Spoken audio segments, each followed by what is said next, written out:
Elijah Marsh was 41 years old the evening a man he had never met put a hand on his shoulder in the lobby of a Charlotte hotel and said, with the particular ease of someone who had never once been wrong about his place in any room, "You must be the ex." The man's name was Brandon Foss. He was 45, broad-shouldered, the kind of tan that came from standing on boat decks rather than working in them. He wore a watch that announced itself. He had just married Elijah's former wife, Renata. 3 days prior, in a ceremony at a vineyard outside Asheville, that Elijah knew about because his daughter had been a junior bridesmaid and had described it in the specific. Unedited way of 12-year-olds who do not yet understand which information to withhold. "I've heard a lot about you," Brandon said. His hand was still on Elijah's shoulder. His smile was the kind built for rooms where it was always working. Elijah looked at the hand and then at the face above it. "I'm sure you have," he said. What Brandon had heard, Elijah understood, was the version Renata had been circulating for 2 years. The version in which Elijah was a decent enough man of modest means who had worked a government job and driven a used sedan and struggled to keep up with the life Renata had wanted. A small man, in that telling, adequate, forgettable. The kind of man you left when something better arrived. Brandon had no idea that Elijah had spent 11 years as a senior acquisitions analyst for a private infrastructure fund. He had no idea that Elijah had, over those 11 years, taken a salary he spent almost nothing of and invested it with the same focused patience other men spent on hobbies. He had no idea that the Virginia Department of Transportation contract Renata had once complained took up too many of Elijah's evenings, was one of 4 contracts that now paid out through a company. Elijah had incorporated in Delaware 2 years before the divorce. He had no idea what any of it was worth. Brandon Fossey had put his hand on the shoulder of a man he did not know in the slightest. What happened that evening would not be the end of anything. It would be the beginning of Brandon Fossey understanding, in precise and documented terms, exactly what kind of man he had introduced himself to. Before we jump into the story, comment where in the world you are watching from, and subscribe because tomorrow's story is one you need to hear. The lobby of the Kimpton Tryon was lit with the particular gold of late Friday afternoons in September, the kind of light that made Charlotte look like a city that had decided to be beautiful on purpose. Elisha had not planned to be there. He had stopped to pick up Amara, his daughter, 12 years old, her mother's eyes and his silence, from the post-wedding brunch that had run an hour over its stated end time. He had been sitting in one of the lobby chairs, jacket over his knee, watching the door, when Brandon appeared. Elijah was not a man who attracted attention in a room. This was deliberate. He drove a 4-year-old Accord gray because gray cars attracted no attention, and 4-year-old Accords required no conversation. He wore good clothes that did not announce themselves. He had an office in a building on Moorhead Street, whose exterior gave no particular indication of what happened inside. He had structured his life over a long time and with considerable intention, so that what he was could not be read from what he appeared to be. His mother, Celestine, had raised him and his 2 sisters in a 2-bedroom apartment in Greensboro after his father left when Elijah was 9. She worked billing at Cone Health and kept a budget so precise it was almost a form of art. Every dollar accounted for, every expenditure categorized, every decision made at the front end rather than the back. She had died 5 years ago, and Elisha still caught himself, when reviewing a contract or balancing a projection, thinking about the way she had held a pencil over a ledger at the kitchen table on Sunday evenings, moving through numbers with the focused calm of someone for whom financial clarity was not a professional skill, but a survival. 1. "You understand money when you don't have enough of it," she had told him once, when he was 17 and asking why she kept such careful records. "When you have enough, you keep understanding it. That's the whole difference."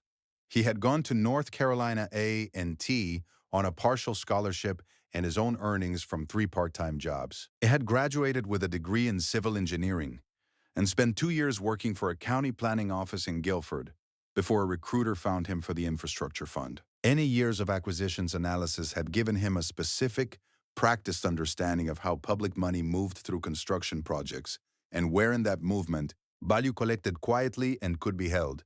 He had learned to recognize underpriced contracts the way a fisherman recognized water depth, by the particular quality of the surface. The company he had built, Marsh Infrastructure Partners, incorporated in Delaware 3 years before the divorce. Doing business through a Virginia-registered operating entity with 2 contracted analysts and a shared CFO was not a secret.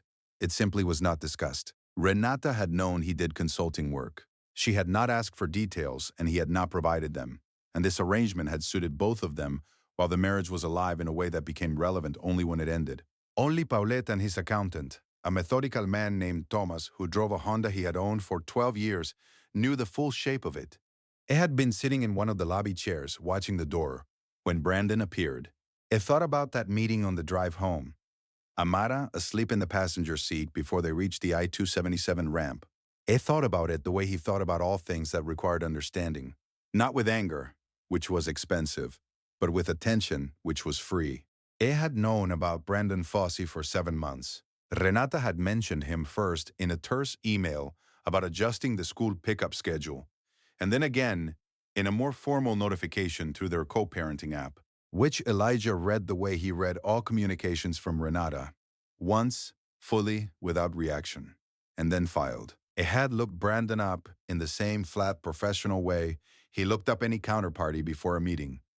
LinkedIn, public records, a construction finance company in Huntersville, a prior marriage dissolved, a bankruptcy filing from 11 years ago, a contractor's LLC, reorganized and ultimately discharged. He had noted the bankruptcy. He had set it aside. It was not his business.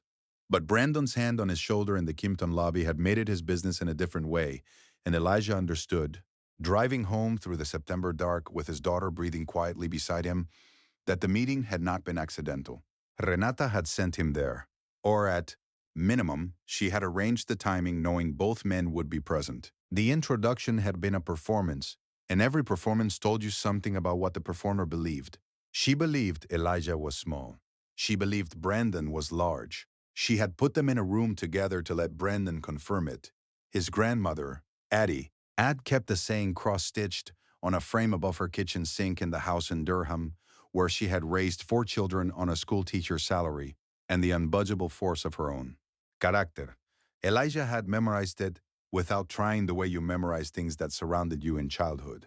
A quiet river runs deeper than a loud one. Never let a fool measure your depth by your surface. He had done his best his whole life to be a quiet river. He got home, carried Amara in from the car, tucked her in without waking her, made himself a cup of tea he didn't finish, and went to bed. He did not think about Brandon Fossey again that night. There was nothing yet to think about. There would be. 3 weeks later, his attorney called. Paulette Okafor had represented Elijah through the divorce 2 years prior, with the focused efficiency of a woman who billed by the hour and did not enjoy wasting anyone's money, including her own time. She had offices on South Tryon and kept her conference table so clean it looked unused. She had reviewed his financial disclosures during the divorce proceedings with an expression Elijah had come to recognize as the professional equivalent of mild disbelief. She called on a Tuesday morning. She did not start with pleasantries. Your ex-wife's attorney has filed a petition for modification of the support arrangement, she said. They are arguing a material change in circumstances. Elijah was quiet for a moment. What circumstances? The petition claims you have experienced a substantial increase in income since the original order. They are requesting an upward modification to spousal support and an adjustment to the child support calculation. She paused. They've subpoenaed your company financials. Elijah set down his coffee. Which company? They named 3. She read the names. 2 were correct. 1 was not. It was a company name that was close but not quite right, which meant the information had come from someone who knew about the companies but not their exact structure. Someone who had been listening at a distance. He thought about 7 months of co-parenting app messages. He thought about the Vineyard wedding in Asheville. He thought about a man in a hotel lobby with a hand on his shoulder and a smile that had been doing work. Brandon Fossey had a construction finance company. Construction finance companies had accountants. Accountants knew how to read a public record. When did they file? Elijah asked. Last Thursday, 5 days after the lobby meeting. He was not surprised. He was confirmed. His hands didn't shake. His voice remained exactly as it always was. Schedule the response, he said. I'll come in Thursday. He sat with the phone in his hand for a moment after Paulette hung up. Then he opened his laptop and went to the Delaware Secretary of State's business portal and looked at his own company registrations. All of them, the three Paulette had named and the four she hadn't, and confirmed, as he already knew, that two of the larger entities were registered under a holding company whose name appeared nowhere in any of his divorce disclosures because it had been incorporated 4 months after the final. Decret was signed. It had not heat in it. He had simply built it after the marriage ended, the way you build things after a wall came down. The wall's removal did not make what you built afterwards communal property. He opened a folder he had kept since the divorce. He had labeled it, with the flat precision of a man who named things for what they were, Marsh Post Decree. In it were 2 years of his own financial records, impeccably organized, alongside every co-parenting communication, every support payment, each one on time, each one documented, and every modification to Amara's schedule, all logged, all time-stamped. He added Thursday's call to the log. He noted the date. He noted that the petition had been filed 5 days after a face-to-face meeting with the new husband. He noted one more thing. During their co-parenting app exchange the prior month, Renata had mentioned, in passing, that Brandon was helping her understand some financial matters. She had phrased it as a kindness. He had read it as information. He forwarded the full folder to Paulette by end of day. That evening, he called his Uncle Gerald, who was 71 years old, had retired from 30 years in the Army as a master sergeant, and who Elijah called not for advice, but for calibration, for the particular steadiness that came from talking to a man who had been in situations where steadiness was not optional. Gerald listened without speaking for a long time. It was a man who had learned, in his first years in the Army, that responding before you had heard everything was the same as not having listened at all. When Elijah finished, Gerald was quiet for 3 more seconds. "This Brandon," he said. He put his hand on your shoulder. He did. "And you know where Renata got her information about the companies? Close enough to right to be dangerous. Far enough wrong to be useful." Gerald made a low sound that was not quite a laugh. "They did their research the way people do research when they think they already know the answer. They looked for confirmation." He paused. "Ellie, you know I've been watching you for 41 years.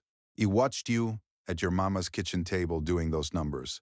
I watched you at A&T working 3 jobs. I watched you build that company while you were still showing up every day at the fund, acting like a regular employee." Another pause. "These people have no idea what they poked." "I know," Elijah said. "You still got that folder?" "I've had it since day one." "Then you're not behind," Gerald said. "You're just waiting for them to run out in front of you." He slept that night the way he slept most nights, completely, having done what could be done and set aside what couldn't be touched until morning. This was a habit his mother had taught him when he was young and sleepless with worry about money and school and all the things that pressed on a boy who understood too early that the world did not. "Ajuste itself for you. You do the work and then you put it down," she had told him. "The work doesn't need you watching it sleep." He had carried that too. A man accumulated these things over a life, if he was paying attention, a small toolkit of sentences that held weight when the heavier moments came. By the time Paulette's paralegal confirmed the filing on Thursday morning, the folder was 63 pages. Paulette's response to the modification petition was filed in Mecklenburg County on a Thursday morning, and it was, in her words, thorough. The core argument was simple. The companies named in the subpoena had been disclosed fully in the original divorce proceeding. Their revenue at the time of the decree was on record. Growth subsequent to a divorce did not constitute a modification-worthy material change in North Carolina, absent a showing that the income had been artificially suppressed during the original. Proceed? A showing the petitioner would find difficult to make against 2 years of meticulous records. The response also included, as an exhibit, a forensic accounting summary Paulette had commissioned. The summary showed 3 things. First, that Elijah's disclosed income at the time of divorce had been accurate to within 2%. Second, that his post-decree growth had derived entirely from contracts executed after the final decree, a Virginia DOT expansion, a municipal water infrastructure project in Roanoke, and a private fund partnership that had been offered to him by email 9 days after the divorce was finalized. Third, and most pertinently, that 2 of the 3 companies subpoenaed by the petitioner's attorney did not in fact belong to Elijah. One was a similarly named LLC registered to a different individual in Guilford County. The other had been dissolved 18 months ago. The subpoena had been drafted from incomplete information. Brandon Foss's accountant had gotten two of the three names wrong. Paulette filed a motion for sanctions. She also filed, as a separate matter, a request that the court take note of the timeline between the hotel lobby meeting and the petition filing, 5 days, as evidence of coordinated intent. This was not, she told Elijah, a winning argument on its own, but it was a statement, and courts remembered statements. The modification hearing was set for a Wednesday. Elijah drove himself, parked on Caldwell, and walked 3 blocks to the courthouse in a charcoal suit and the unhurried pace of a man with nothing to prove and everything already in order. Renata and Brandon were already in the hallway when he arrived, standing close in the way of two people running a shared strategy. Brandon was in a suit that fit well, and he was holding what Elijah recognized, from 10 feet away, as a printed copy of a document, likely the financial summary Renata's attorney had prepared. A glanced up when Elijah approached and held the eye contact a moment too long, the way men did when they were checking whether you would look away first. Elijah did not look away. He also did not adjust his pace. He nodded the way you nodded at anyone in a hallway and walked past. Inside, Paulette laid out the response. The judge, a woman in her late 50s, named the Honorable Constance Vick, who had the unhurried manner of someone who had heard every version of every argument and was no longer impressed by presentation, asked 3 questions. 2 of them were directed at the petitioner's attorney. One was directed at Elijah himself. Mr. Marsh, she said, your post-decree income growth is substantial. Walk me through the sourcing. Elijah walked her through it. He did not use notes. He cited dates and contract numbers from memory, because he had built the thing himself and knew its shape the way a builder knew the shape of a structure he had raised board by board. He named the contracts, the parties, the execution dates, all of them post-decree, all of them documented in the exhibits Paulette had already submitted. He spoke in the same register he used for everything, level, specific, without performance. He had been doing this kind of presentation for 11 years in acquisition meetings where the number at the end of the table was always larger than comfortable. A courtroom in Mecklenburg County was no different. You brought the documentation. You knew it completely. You presented it in the order that told the most accurate story. You let the record speak at its own volume. Judge Vick asked no further questions of Elijah. She asked the petitioner's attorney to explain the discrepancy between the subpoenaed companies and the actual entities. The explanation took several minutes and satisfied no one. The attorney was a competent man who had been handed incomplete information and was doing his best with it. And the court could see exactly that, and it was not a comfortable thing to watch. Judge Vick denied the modification petition. She granted the motion for sanctions. She did not comment on the timeline between the hotel lobby and the filing. She did not need to. In the hallway afterward, Brandon stood near the elevator with the document still in his hand. He had not spoken during the hearing. He had not been asked to. He looked, for the first time since Elijah had seen him, like a man who had walked into a room expecting the furniture to be one way and found it arranged entirely differently. He looked at Elijah once. Elijah looked back, noted the same nod he had given on the way in, and took the stairs. He had built everything worth keeping, and none of it had required Brandon Fawcett to understand it. 8 months passed with the ease of a well-routed system. No backlog, no bottleneck, things moving at the pace they were designed to move. The sanctions the court had awarded were modest in dollar terms. $4,200 covering Paulette's time on the response in the Forensic Accounting Commission. But they had a weight beyond their number. Renata's attorney had filed a petition on incomplete information provided by a man who had assumed he understood something he had not taken the time to actually learn. That was the kind of mistake that followed an attorney. It was the kind of mistake that followed a marriage. Elijah heard from Gerald, who had heard from Renata's cousin, at a family gathering in Durham, that Brandon's construction finance company had lost a municipal bonding contract in the 6 months following the hearing. The precise connection, if any, between the sanctions order and the contract loss was not clear. It did not need to be. Some things unwound at their own pace once a thread had been pulled. Renata had requested a mediated session to revisit the co-parenting schedule. Elisha had agreed. The session was productive, brief, and civil in the way things were civil when both parties understood the current terms were settled. She had not made eye contact with him for the first 20 minutes. By the end, she had. He had no anger toward her. Anger required ongoing emotional investment in people who no longer deserved it. He had better places to put his attention. Amara had started a robotics elective at her middle school and was apparently very good at it. She had explained the project to him over dinner one Tuesday with the focused, unselfconscious absorption of someone who had found the thing they were made for. And he had listened to every word and asked real questions and felt, somewhere in the part of himself that nothing legal or financial could reach, entirely at peace. She had her mother's eyes and his silence, and she was beginning to add things to the silence. A curiosity, a precisión, a habit of looking at a problem from three angles before touching it, that he recognized as fully her own. It had taken her to Durham the month before to see the house where his grandmother, Addie, had lived. The cross-stitch frame was long gone, but the kitchen was the same, and he had stood in it and thought about the sentence above the sink, and then, without planning to, told Amara what it said. She had thought about it for a moment. "That's about not letting people who don't know you decide what you are," she said. He looked at her. "That's exactly what it's about."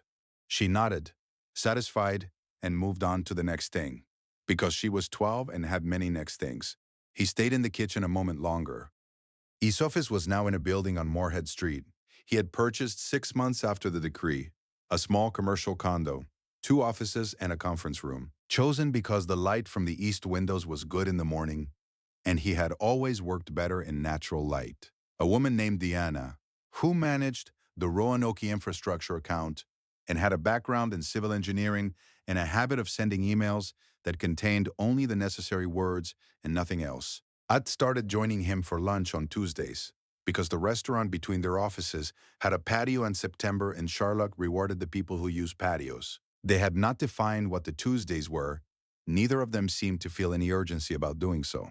It was at his desk, on a Friday morning, when Gerald called just to talk, which was what Gerald did every few weeks, a habit they had kept since Elijah's mother passed 7 years ago. They talked about Amara's robotics project. They talked about Gerald's garden, which was producing more tomatoes than one man could reasonably use. They talked for 22 minutes. Before they hung up, Gerald said in the unhurried way he said things that mattered, "You know what I always liked about you, Eli? You never needed anybody to know what you had. You just had it." Elijah looked out the east window. The morning light was doing exactly what he had bought the office for. He was free. He was solvent. He was unbothered. I hope you enjoy that one.